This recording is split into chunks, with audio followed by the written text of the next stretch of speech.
दोस्तों 2020 समाप्ति की ओर है और 2020 कई मायनों में बहुत याद किया जाएगा। इस वर्ष ने हमें बहुत दुख दिए हैं, बहुत ही खट्टे मीठे अनुभव दिए हैं। आओ अपन चर्चा करें इस वर्ष की महत्वपूर्ण घटनाओं का, लेकिन इसमें मैं कोरोना का जिक्र नहीं करूंगा। तो दोस्तों यदि हम चलें 2020 की जनवरी फरवरी में, तो हमें याद आता है कि फरवरी में दिल्ली के आम चुनाव हुए। और जैसा कि हम दुनिया के सबसे बड़े लोकतंत्र में रहते हैं, तो किसी भी राज्य या केंद्र शासित प्रदेश के चुनाव की चर्चा किए बिना या उससे प्रभावित हुए बिना हम रह जाए, तो ऐसा तो हो नहीं सकता। तो फरवरी में जैसे ही दिल्ली के चुनाव की चौसर बिछी, तो राजनीतिक के चाणक्य अपने अपने मुद्दों के साथ और दिल्ली के सभी चांदनी चौक से होते हुए और घूमने लगे।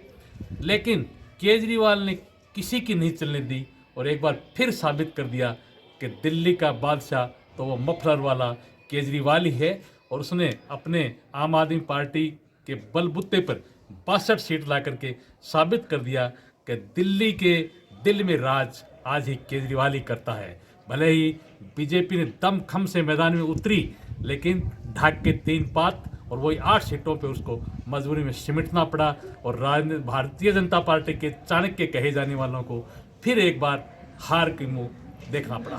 बात जब चुनावों की चल ही रही है, तो लगे हाथ बिहार चुनाव की भी बात कर लेते हैं, जो अक्टूबर नवंबर में संपादित हुए। तेजस्वी ने बहुत जोरदार प्रचार किया और बहुत जोरदार चुनाव की टक्कर दी, जो महारथियों के सामने एक 30 वर्षीय नवयुवक इस तरह चट्टान की तरह खड़ा हुआ और उनका 10 लाख नौकरियों का मुद्दा युवाओं के जुनून की तरह चढ़ा भी, लेकिन वो कुर्सी से दूर रह गए और एक बार फिर नीतीश ही सीएम बनने में सफल हो गए। हालांकि नीतीश की ताकत में कमी आई, उनका जनता दल यू का आकार लगभग 25% घट गया, उनके विधायकों की संख्या बिहार विधानसभा में लगभग 44 हो गई। लेकिन तेजस्वी को सत्ता सुख नसीब नहीं हुआ और वो वापस विपक्ष के नेता पर ही काबिज हुए। दोस्तों अब यदि हम आर्थिक घटनाओं की बात करें, तो अप्रैल 20 में 10 बड़े बैंकों का 4 बैंकों में विलय हो गया, यानी oriental bank of commerce, union bank जैसी बड़ी बैंकों का पंजाब नेशनल बैंक में विलय हुआ। और अब सरकारी बैंकों की संख्या 24 से घट करके मात्र 12 रह गई है। और इसका भी प्रभाव है वो आर्थिक क्षेत्र पे काफ़ी पड़ा। रोजगार के अवसर घटते जा रहे हैं, बैंकों की संख्या भी घटती जा रही है। 2020 में जापान की राजधानी टोक्यो में खेलों का महाकुंभ ओलंपिक होना था, लेकिन कोरोना के चलते जापान की राजधानी टोक्यो में ओलंपिक नहीं हो पाया और जून 21 तक के लिए उसे स्थगित कर दिया गया। इससे जापान सरकार को $2.8 बिलियन का नुकसान हुआ और पूरे विश्व में एक तरह से खेल प्रेमियों को निराशा हुई। लेकिन 2020 के जाते जाते खेल प्रेमियों को एक खुशी का भी संचार हुआ कि आईपीएल का आयोजन हुआ और क्रिकेट प्रेमियों के साथ साथ अन्य खेल प्रेमियों ने भी क्रिकेट का आनंद एक बार फिर लिया। दोस्तों 2020 की एक और बहुत बड़ी घटना है भारत चाइना सीमा विवाद। ये विवाद अप्रैल मई से शुरू हुआ था और आज तक वैसे ही तनाव दोनों देशों के बीच में जारी है। गर्मी तो इस घटना में तब आ गई तब जून में सीमा के ऊपर झड़प हुई और 20 भारतीय सैनिकों को शहीद होना पड़ा और देश के लिए उन्हें अपना सर्वोच्च बलिदान देना पड़ा। दोस्तों लगभग 45 वर्षों के बाद में भारत और चाइना की सीमा पर हिंसक झड़प हुई और किसी सैनिक की जान गई। तो ये घटना दोनों देशों के संबंधों को तनाव पैदा करने के लिए बहुत ही खतरनाक घटना है और राजनीति में भी काफ़ी तल्खियाँ दोनों ओर के नेताओं से ये बयानों में देखी गई और अभी तक इस घटना का निस्तारण नहीं हो पाया है। भारत और चाइना के बीच में सीमा पर आज भी तनाव जारी है।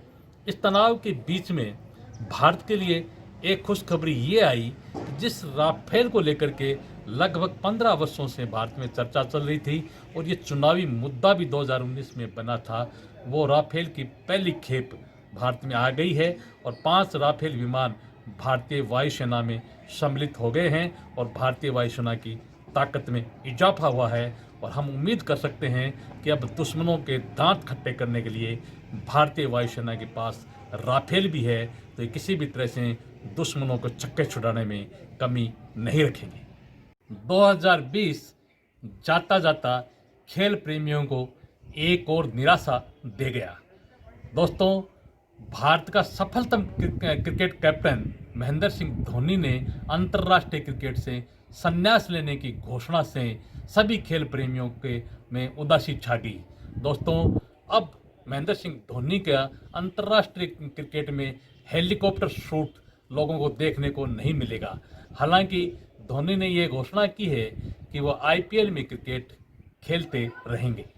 दुनिया को प्रभावित करने वाली 2020 के अक्टूबर-नवंबर में एक और घटना घटित हुई, अमेरिकी राष्ट्रपति का चुनाव। दोस्तों, अमेरिकी राष्ट्रपति डोनाल्ड ट्रंप आश्वस्त थे कि मैं दोबारा चुन करके आऊँगा और हमने भी तो पूरी कोशिश की थी और कहा था कि अब की बार ट्रंप सरकार, लेकिन अमेरिकी मतदाताओं को कुछ और ही मंजूर था और डोनाल्ड ट्रंप को हार का मुंह देखना पड़ा और जो बाइडेन वहाँ विजय रहे। हालांकि इन चुनाव में विवाद भी खूब हुए और डोनाल्ड ट्रंप ने कई बार तो ऐसा लग रहा था कि जैसे चुनाव परिणामों से वो इनकार करते जा रहे हैं। वो कोर्ट में भी गए, उन्होंने बहुत कोशिश की, लेकिन अंततः उन्हें हार स्वीकार करनी पड़ी और जो बाइडेन अब अगले अमेरिकी राष्ट्रपति होंगे। भारतीयों के लिए ये गर्व की बात है कि भारतीय मूल की कमला हैरिस अमेरिकी उपराष्ट्रपति होगी। वो भारतीय मूल की पहली नागरिक और पहली महिला होगी जो अमेरिका में इतने बड़े पद पर पहुंच रही है। इसलिए खुशी से झूमिए और कमला हैरिस के लिए जोरदार तालियां बजाइए। साथियों, जैसा कि आप जानते हो कि 2020 का आगाज भी आंदोलन से हुआ था और समापन भी आंदोलन के साथ ही हो रहा है। अब 2020 समाप्ति की ओर है और हमारे किसान भाई, हमारे अन्नदाता पिछले 34 दिनों से दिल्ली के बॉर्डर पर बैठे हुए हैं। वो आंदोलित है, वो भारत सरकार के द्वारा लाए गए 3 कानूनों से व्यथित है और बार बार मांग कर रहे हैं कि 3 कानूनों को भारत सरकार रद्द करे, तभी हम आंदोलन का समापन करेंगे, अन्यथा हम यहीं बैठे रहेंगे, यहीं डटे रहेंगे। तो इस ठिठुरती ठंड में हम रजाइयों में, हम कमरों में बैठे भी ठिठुर रहे हैं और हमारे किसान, हमारे अन्नदाता वहाँ रात को सुन्नी सड़कों पर रात बिताने के लिए विवश है और सरकार और किसान दोनों ही अड़े हुए हैं। देखना यह है कि किस तरह से यह आंदोलन 2020 में समाप्त हो जाएगा या 2021 में हमें पुनः आंदोलन के साथ ही प्रविष्ट होना पड़ेगा। हम चाहते हैं कि आंदोलन जल्दी से जल्दी ख़त्म हो और किसान भी अपने घर जाए और वहाँ जाकर के नया वर्ष मनाए, सेलिब्रेट करें, वो सब अपने अपने परिवार के साथ रहे। दोस्तों, आपको ये मेरी वीडियो पसंद आई तो लाइक, शेयर और कमेंट्स अवश्य कीजिएगा और आप सभी को नव वर्ष की बहुत बहुत बधाई।